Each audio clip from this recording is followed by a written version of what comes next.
જામખંભાળિયા જિલ્લા કોર્ટ ખાતે થેલેસેમિયા દર્દી માટે બ્લડ કેમ્પ યોજાયો। થેલેસેમિયા દર્દીને બ્લડની જરૂરિયાત ઊભી થતા DLSA દેવભૂમિ દ્વારકા જિલ્લાના વકીલ બાર એસોસિએશન દ્વારા બ્લડ કેમ્પનું આયોજન કરવામાં આવ્યું હતું।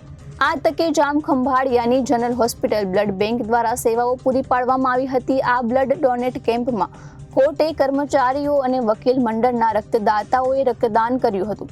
જિલ્લા વકીલ બાર એસોસિએશન દ્વારા બ્લડ ડોનરને ગિફ્ટ આપીને સન્માનિત કરવામાં આવ્યા હતા। આ તકે પ્રિન્સિપલ ડિસ્ટ્રિક્ટ જજ વ્યાસ સાહેબ, સેશન્સ જજ મંસૂર સાહેબ, DLSA ના સેક્રેટરી ગોહેલ સાહેબ, જિલ્લા આરોગ્ય અધિકારી ડોક્ટર ભંડેરી સહિતના અધિકારીઓની ઉપસ્થિતિમાં ભવ્ય બ્લડ ડોનેશનનો કેમ્પ યોજાયો હતો। આજરોજ જિલ્લા કાનૂની સેવા સત્તા મંડળ દેવભૂમિ દ્વારકા તથા કર્મચારી મંડળ કોર્ટ અને વકીલ મંડળ દ્વારા થેલેસેમિયાના દર્દીઓ માટે સ્પેશિયલ બ્લડ ડોનેશન કેમ્પનું આયોજન કરવામાં આવેલ છે। નામદાર ડિસ્ટ્રિક્ટ જજ સાહેબ, મંસૂરી સાહેબ અને ગોયલ સાહેબ તેમજ કર્મચારી મંડળના તમામ કર્મચારીઓનો અને વકીલ મિત્રોનો અને ડોનરો હું વકીલ મંડળ દેવભૂમિ દ્વારકા તરફથી આભાર માનું।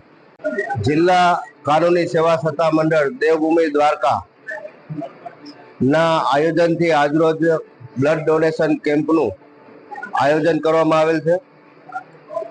અત્રેની કોર્ટમાં સેશન જજ તરીકે ફરજ બજાવતા શ્રી મંસૂરી સાહેબ તેમજ અમારી DLSA ના સેક્રેટરી શ્રી ગોયલ સાહેબના એક ઉમદા વિચારથી આજરોજ બ્લડ ડોનેશન કેમ્પનું આયોજન કરવામાં આવેલ છે। આ બ્લડ ડોનેશન કેમ્પમાં અમને જનરલ હોસ્પિટલ ખંભાળિયા તરફથી પૂરતો સહકાર મળેલ છે। ડૉક્ટર ભંડેરી સાહેબ તેમજ ડૉક્ટર કરારા સાહેબ અને તમામ સ્ટાફનો ખૂબ જ સહકાર મળેલ છે। આ બ્લડ ડોનેશન કેમ્પમાં અમારા વકીલ મંડળના પ્રમુખ શ્રી સંજયભાઈ જોશી દ્વારા એક ભેટ પણ આપવામાં આવી છે અને હું તમામ ડોનર છે એનો ખૂબ ખૂબ આભાર માનું છું। આપના સહયોગથી આ બ્લડ ડોનેશન કેમ્પનું સફળ આયોજન થયેલ છે। આપનો ખૂબ ખૂબ આભાર માનું છું। Reporter Ghanshyamsinh Vadher, ABC news, Devbhumi Dwarka.